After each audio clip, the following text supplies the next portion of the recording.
इस वक्त जो सत्ता में काबिज लोग हैं वो वही लोग हैं जो वर्ण प्रथा, सबसे खतरनाक, सबसे जहरीली प्रथा इस देश की, जिसने बेड़ा कर दिया। मशीनों में गड़बड़ी होती है। 100% निष्पक्षता से चुनाव कराते हैं चुनाव आयोग का ये दावा है। 100% दिन रात यहाँ सुनवाई होती तो पिछले इलेक्शन कमिश्नर भी जेल में होते। अच्छा। हाँ, क्योंकि 370 सीटों पे 2019 में जितनी वोटें कास्ट हुई, जितनी वोटें डली, अच्छा। उससे ज्यादा 10,000 से लेके 25-30 हजार हर कंस्टिट्यूएंसी में ज्यादा वोट बताई मशीन ने।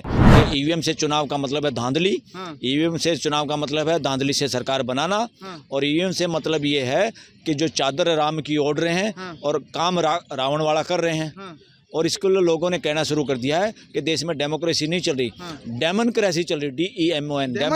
डेमन एक तरह से राक्षसों की, और यही डर सता रहा है इन लोगों को, क्योंकि वो गड़बड़ करके इतने बेशर्म लोग हो गए हैं कि वो जीतने के लिए कुछ भी कर सकते हैं।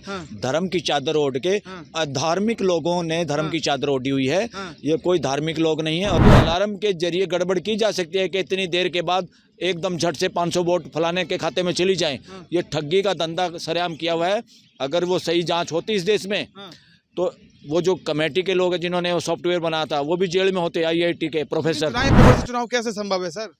कैसे संभव है? अगर समय कम रह गया है, 2024 के चुनाव जो है दो महीने रह गए लगभग। सड़क पे आ जाएं और पूरे देश को रोक दें, बताओ अपने आप हो जाएगा, सबकी अकल ठिकाने आ जाएगी। PMO, इलेक्शन कमीशन, इस देश की कोर्टें, ये छुपी हुई हैं, इन सब पता है गड़बड़ हो रही है। पर गड़बड़ के सहारे सत्ता बरकरार रखनी है। इस साजिश में वो लोग शामिल हैं जो इस देश के अहम पदों पे, अहम जगह पे कब्जा किए हुए हैं। इसलिए देश की जनता को चौकन्ना हो जाना चाहिए। संविधान से नहीं चलते ये लोग? नहीं, ये संविधान के हिसाब से नहीं चल रहे, इसीलिए तो देश में घुटन है और इसलिए तो इलाज करेंगे, इसीलिए तो बैलेट पेपर की डिमांड हो रही है। लेकिन मोदी जी तो ये कहते हैं कि मैं खुद नहीं सीट पे कब्जा करता हूँ, जनता मुझे लाती है, जनता मुझे चुनती है। झूठ बोल रहे हैं, झूठ, एक नंबर का झूठा। कौन झूठा है? मोदी झूठे हैं? बिल्कुल। नमस्कार, PRB देख रहे हैं आप, मैं ललित चौधरी। आपको बता दूं जिस तरीके से चुनावी माहौल आ रहा है 2024 को लेकर, तो इसी में EVM को लेकर लोगों का विरोध जो है भारी मात्रा में चालू हो चुका है। सड़कों पर उतरकर लोगों ने EVM का विरोध शुरू कर दिया है। इसी पर चर्चा करने के लिए हमारे साथ मौजूद हैं एडवोकेट बलराज मलिक जी, जिन्होंने अपनी बातों को हमेशा बेबाकी से रखा है। इस पर क्या कहना है इनका, आइए जानते हैं। सर, स्वागत है आपका हमारे चैनल में। जी जी जी। सर, जिस तरीके से EVM का विरोध जो है भारी मात्रा में चालू हो गया है, सड़कों पर उतरकर लोगों ने विरोध करना शुरू कर दिया ये है। बिल्कुल, देखो, विरोध तो 95% लोग कर रहे हैं, इस बात से सहमत हैं। और उन 95% को ये लग रहा है कि सरकार और इलेक्शन कमीशन देश की आवाज़ को दबाना चाहता है, और देश को बिल्कुल शक है 100% कि EVM से चुनाव का मतलब है धांधली, EVM से चुनाव का मतलब है धांधली से सरकार बनाना, और EVM से मतलब ये है कि जो चादर राम की ओढ़ रहे हैं और काम रावण वाला कर रहे हैं। और इसको लोगों ने कहना शुरू कर दिया है कि देश में डेमोक्रेसी नहीं चल रही, डेमोक्रेसी चल रही, DEMON। डेमन एक तरह से राक्षसों की का राज। अच्छा। हाँ, राक्षसों का राज है देश में? राक्षसों का राज, बहुत बड़ी बात बोल रहे हैं। यस, राक्षसों का राज ये होता है जहाँ पे फ्री एंड फेयर चीज़ें ना हो, जहाँ ट्रांसपेरेंसी ना हो, और जहाँ पे सारा सिस्टम धराशायी हो जाए, कब्जे में हो जाए और असंवैधानिक कामों में लिप्त हो जाए, उसका नाम है डेमोक्रेसी। तो आपको नहीं लगता EVM का जो चुनाव EVM से हो रहा है, निष्पक्षता से नहीं हो रहा है? ना, बिल्कुल निष्पक्षता नहीं हो रहा, और यही डर सता रहा है इन लोगों को, क्योंकि वो गड़बड़ करके इतने बेशर्म लोग हो गए हैं कि वो जीतने के लिए कुछ भी कर सकते हैं। धर्म की चादर ओढ़ के अधार्मिक लोगों ने धर्म की चादर ओढ़ी हुई है, ये कोई धार्मिक लोग नहीं है। और एक और क्लियर कर दूं मैं आज बात, वो ये बात है कि जो वर्ण प्रथा है, जो मनुवादी प्रथा है, ये हिंदुत्व है ही नहीं। तो क्या है? हिंदुत्व और जो असली जो परंपरा थी हमारी सनातन परंपरा, उसके असली पुरोधा इस देश में थे। लोगों को वास्तविकता की ओर ले जाने वाले, लोगों को लॉजिकली और विवेक के आधार पे बात करने वाले, समझाने वाले, उनमें पुरोधा थे महात्मा बुद्ध, दूसरे महावीर जैन, और तीसरे गुरु नानक। ये हैं असली वंशज सनातन परंपरा के। ये जो सो कॉल्ड मूर्ति पूजा वाले ढोंग वाले लोग हैं। कौन है ढोंग वाले? बहुत थोड़ी संख्या में हैं ये लोग। अच्छा। और इन्होंने हिंदू नाम पे कब्जा और अपनी बपोती समझ लिया। ये बहुत थोड़े लोग हैं, इन्होंने जाड़ फैला लिया एक तरह से मंदिरों के नाम पे। अब सुप्रीम कोर्ट और हाई कोर्ट ने जो रास्ता खोल दिया ना, मस्जिद को हटा के अच्छा। और एक और नया ज्ञानवापी, हाँ। ये एक रास्ता ऐसा खुल गया। हाँ। अब देखना कैसे इस देश के लोग सामने आएंगे हाँ। और कितने सारे मंदिरों को तोड़ना पड़ेगा, क्योंकि वहाँ नीचे तो बौद्ध स्थान है, अच्छा। बौद्ध स्तूप हैं, बौद्ध ठिकाने हैं। हाँ। अब इनको उखाड़ना पड़ेगा, हाँ। जब जाके इस देश में सुधार होगा। हाँ, तो सर ये जिस तरीके से ईवीएम का विरोध जो है लगातार ये इसलिए कर रहे हैं ये लोग। इस वक्त जो सत्ता में काबिज लोग हैं, हाँ। वो वही लोग हैं हाँ। जो वर्ण प्रथा, सबसे खतरनाक, सबसे जहरीली प्रथा इस देश की, जिसने बेड़ा कर दिया। हाँ। इस देश का बेड़ा गर्क ना तो मुसलमान शासक कर पाए, ना अंग्रेज शासक कर पाए। उनके आने से तो बल्कि यहाँ कुछ लोगों को राहत मिली, पिछड़े, दलित, असपर समाज को और आम समाज को, किसानों को। नहीं तो यहाँ तो कब्जा था देश पे। उन्होंने तो भला हुआ उनकी वजह से तो इस देश का। और ये वो वर्ग है जो इस देश पे कब्जा किए हुए था, और इन्होंने इसी वजह से बार बार हिंदू मुसलमान करते हैं, बार बार मंदिर और ये गिरजाघर करते हैं। इसीलिए इसी कड़ी में मणिपुर में बहन बेटियों की इज्जत लुटवाई गई। इसी कड़ी में यूपी में किसी गरीब की बेटी को दिन में बलात्कार होकर रात को जला दिया जाता है। ये सारे उसी कड़ी के हैं। इसी कड़ी में पहलवानों को किसी खास विशेष जाति का बता के उनके पैरों पे, मुंह पे पैर, पुलिस ने पैर रखवाए और बोलने नहीं दिया, उनकी बेइज्जती करी। ये सारे के सारे उसी तरह के लोग हैं। वो उस तरह के लोगों में सत्ता आई हुई है, इसलिए हम कहते हैं डेमोक्रेसी। इनसे छुटकारा पाने के लिए ये ताकतों के हाथ में राज आ गया है। इस राज को किसी भी तरह ख़त्म नहीं होने देना चाहते हैं। ये सारे सिस्टम में इन्हीं के लोग बैठे हैं। वो तो कह रहे हैं देश हित में काम कर रहे हैं हम लोग। सुनो, इन्हीं के लोग बैठे हैं। अब ये लगातार इस सरकार पे जो ध्वज घुमा रहे ना, भगवा ध्वज, जिसपे जय सिया राम क्या लिखा है, वो ध्वज वर्णवादी है, वो मनुवादी है। तिरंगा ही राष्ट्रवादी है और तिरंगा ही मानवतावादी है। इसलिए धराशायी करना पड़ेगा इसको, ऐसे भगवा को जिस पे जय सिया राम लिख के ये पूरे हिंदू समाज को ठगने का काम कर रहे हैं। और यही लोग मशीन के जरिए इलेक्शन जीत रहे हैं और मशीन से ही इलेक्शन जीतना चाहते हैं। लगता है मशीनों में गड़बड़ी होती है? 100% निष्पक्षता से चुनाव कराते हैं चुनाव आयोग का ये दावा। 100% दिन रात यहाँ सुनवाई होती तो पिछले इलेक्शन कमिश्नर भी जेल में होते। अच्छा। हाँ, क्योंकि 370 सीटों पे 2019 में जितनी वोटें कास्ट हुई, जितनी वोटें डली, उससे ज़्यादा 10,000 से लेके 25-30 हज़ार हर कंस्टिट्यूएंसी में ज़्यादा वोट बताई मशीन ने। इसका मतलब है मशीनों में गड़बड़ है, मशीनों में गड़बड़ हो सकती है। और वो सॉफ्टवेयर जो है ना, उसमें यहाँ तक भी गड़बड़ हो सकती है कि पर्ची वही निकले जो आप बटन दबाएंगे, मगर जो मशीन में जिसमें गिनती होगी, जिसमें जाता है मैसेज, वो मैसेज दूसरा जा सकता है। ये बता रहे हैं सॉफ्टवेयर इंजीनियर। वही गड़बड़ हो रही है देश में। और मशीन में टाइमर भरने की जरूरत नहीं थी। मशीन ने कोई रात ने किसी को जगाना है क्या? जैसे हमारे मोबाइल में हम टाइम भर देते हैं, सवेरे अलार्म बोलता है ताकि हम उठ जाएं, तो ये उस ईवीएम मशीन में अलार्म इसलिए लगाया गया है कि अलार्म के जरिए गड़बड़ की जा सकती है कि इतनी देर के बाद एकदम झट से 500 वोट फलाने के खाते में चली जाएं। ये ठगी का धंधा सरेआम किया हुआ है। अगर वो सही जांच होती इस देश में, तो वो जो कमेटी के लोग हैं जिन्होंने वो सॉफ्टवेयर बनाया था, वो भी जेल में होते, IIT के प्रोफेसर। चुनाव आयोग तो सर ये कहता है कि ईवीएम में अगर कोई गड़बड़ है, घोटाला अगर है, तो उसको साबित करें ना। ईवीएम में तो गड़बड़ है, कोई मानने तो तैयार नहीं। एक चोर को पकड़ भी लिया और हमने कहीं ये चोर है, इसने मेरा पर्स चुराया है, वो मानने के लिए तैयार नहीं। क्या करोगे? फिर तो कोर्ट को ही तो फैसला करना पड़ेगा। और मैं कोर्ट में विचाराधीन है, तो क्या लगता है कोर्ट, सुप्रीम कोर्ट जो इस पे क्या एक्शन लेगा? क्या चंद्रचूड़ जी इस पे कोई बड़ा एक्शन ले सकते हैं ईवीएम पर? कोर्ट तो स्नेल स्पीड में चल रही है, कछुए से भी कम स्पीड में चलती है। क्यों कैसे कह सकते हैं? क्यों चल, देख लो ना, मैं क्या कहता हूँ, पूरा देश कह रहे हैं, पूरे वकील कह रहे हैं।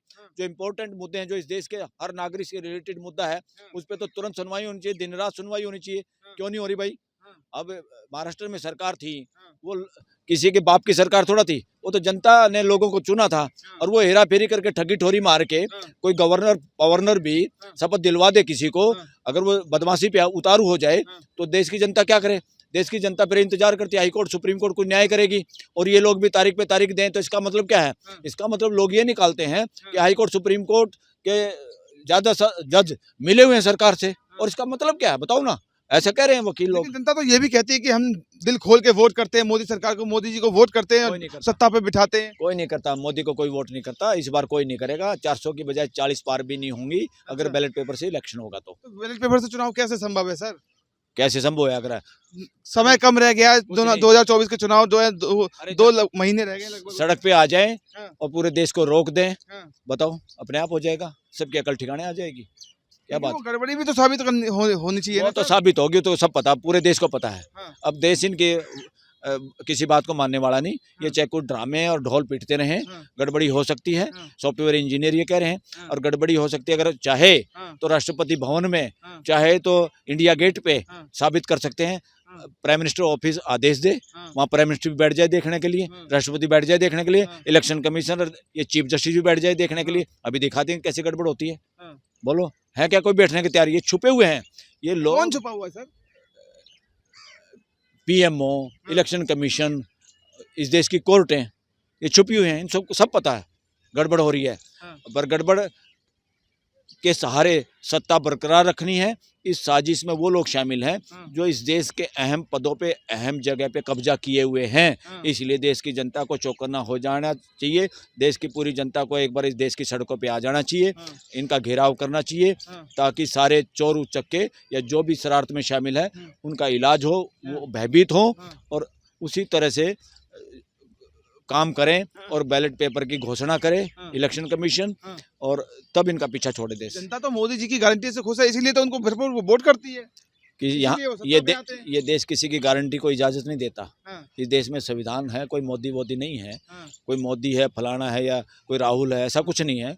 इस देश का संविधान है और इसमें सबकी गारंटी है। हाँ। 140 करोड़ लोगों की भागीदारी है। हाँ। ये कोई राजाओं का राज नहीं है। हाँ। ये डेमोक्रेसी है। डेमोक्रेसी में किसी के बाप का राज नहीं होता। हाँ। डेमोक्रेसी में जनता ही सरकार होती है। हाँ। इसलिए किसी को वहम हो जाए कि प्राइम मिनिस्टर सरकार है, हाँ। या सीएम सरकार है, हाँ। या किसी चीफ जस्टिस को वहम हो जाए हाँ। मैं ही न्याय का देवता हूँ, हाँ। ये सारी बकवास बातें हैं।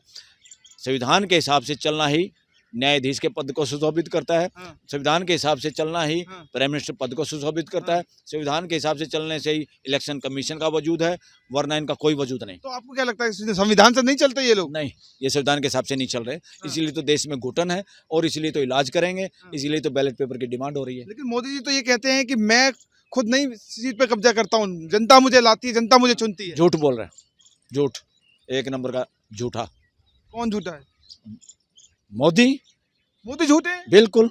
ये कैसे कह सकते अरे हैं? पूरा देश जब हर थाने में रिपोर्ट लिखवाएगा, हाँ। 15 लाख के लिए धोखा किया, वोट ली, हाँ। तब पता चलेगा। अच्छा। ये देश में देखना, अभी तो देश के अंदर ही आवाज चल रही है हाँ। कि हर थाने में जाके लोग रिपोर्ट दर्ज कराएंगे प्राइम मिनिस्टर के खिलाफ हाँ। कि वो करो 15 लाख का वादा किया था हाँ। और झूठ बोल के हमारी वोट ली, हमारे साथ चीटिंग हुआ, हमारे साथ फ्रॉड हुआ। ये अच्छा। कंप्लेंट जाएंगी थानों में, देखना। जनता तो ये नहीं मानती ना, जनता तो कह रही है देश हित में काम किए हैं, देश के लिए इतने अच्छे काम कर रहे हैं, आप ही विकसित कह- भारत बनेगा। आप ही कह रहे हैं, हाँ। जनता नहीं कह रही।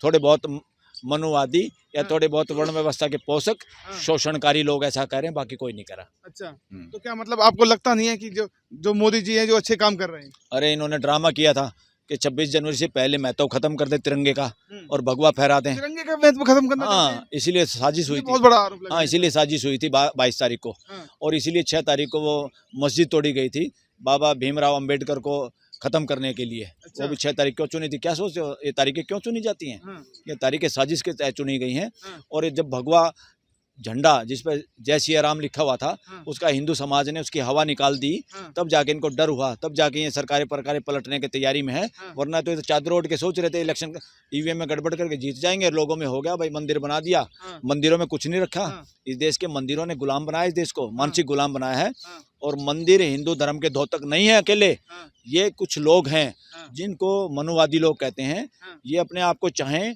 तो हिंदू कहते रहें, हाँ। मगर हिंदू समाज के ये कर्ता धर्ता नहीं है। अच्छा। हिंदू समाज के कर्ता धर्ता और सच्चाई की ओर ले जाने वाले, हाँ। सनातनी परंपरा की ओर ले जाने वाले जो महान आत्माएं हुई हैं देश में, हाँ। वो महात्मा बुद्ध, हाँ। महावीर जैन हाँ। और गुरु नानक देव जी हुए हैं। अच्छा। ये लोग तो लोगों को भ्रम में फैलाने वाले हाँ। और कथा कहानियां को, झूठी कथा कहानियों को हाँ। सच्ची बताने वाले हाँ। वो लोग हैं। वही लोगों का कब्जा हो गया है हाँ। और इन लोगों के कब्जे को देश समझ रहा है। हाँ। ये कब्जा हटेगा, हाँ। ईवीएम भी हटेगी, बैलेट पेपर से चुनाव होगा, हाँ। देश जीतेगा हाँ। और वर्ण प्रथा हारेगी। सर ये एक आखिरी सवाल है आपसे कि जिस तरीके से सुप्रीम कोर्ट में जो ये मामला ईवीएम का विचाराधीन है, हाँ। तो सुप्रीम कोर्ट के जो जज हैं सीजीआई चंद्रचूड़ जी, इस पर क्या वाकई में बड़ा कोई एक्शन लेंगे जैसा नहीं। जनता उन पर आस कर रही है? नहीं, कुछ नहीं लेंगे ये। यहाँ तो पूरा का पूरा बार में ये जिक्र चल रहा है हाँ। और हम देखने को पता भी चलता है। हाँ। जो भी सरकार का इंटरेस्ट जिन केसों में होता है, हाँ। वो एक दो जजों के यहाँ ज़्यादा लगाए जाते हैं हाँ। और वो वही फैसले देते हैं हाँ। जो लोगों को पहले ही पता होता है क्या फैसला होगा। हाँ। उनमें से 2 जजों का खुल के नाम बार एसोसिएशन में लगातार हमारी लाइब्रेरी में चलता है। जस्टिस खन्ना को तो ये कह रहे हैं अब लोग कि अपने चाचा को भी इन्होंने बदनाम कर दिया। इनके चाचा देश के लोगों के राइट के लिए लड़े थे इमरजेंसी में, और उनका चीफ जस्टिस का पद भी उनको खोना पड़ा था। अब इसी चक्कर में इनके भतीजे को जज बना दिया, काफ़ी सीनियर जजों को इग्नोर करके, बहुत सीनियर जजों को इग्नोर करके इनको बनाया गया, और ये आके वही काम करते हैं जो सरकार चाहती है। और इसी तरह से बेला त्रिवेदी एक जज हैं जिनका काफ़ी टसल रहती है हमारे यहाँ के सीनियर वकीलों के साथ, और उन सबको लगता है कि ये वही काम करेगी जो सरकार चाहती है। उनके व्यवहार से पता चलता है, काफ़ी जजों के व्यवहार से पता चलता है कि वो देश के असली मसलों में किस तरह से ढील और ढिलाई की कार्रवाई करते हैं। तो उस पर लोगों को शक होता है कि संविधान कहीं ना कहीं इवन कॉन्स्टिट्यूशनल कोर्टों में भी रौंदा जा रहा है। बहुत बहुत धन्यवाद सर। ये थे एडवोकेट वकील बलराज मलिक जी, जिन्होंने अपनी बातों को रखा और बताया किस प्रकार से ईवीएम में धांधली होती है और किस प्रकार ईवीएम में धांधली कर सकते हैं लोग, और बैलेट पेपर से चुनाव संभव हो सकता है। तो अगर आपको वीडियो पसंद आई हो तो लाइक, सब्सक्राइब, शेयर जरूर कीजिएगा। मैं PRB से ललित चौधरी, नमस्कार।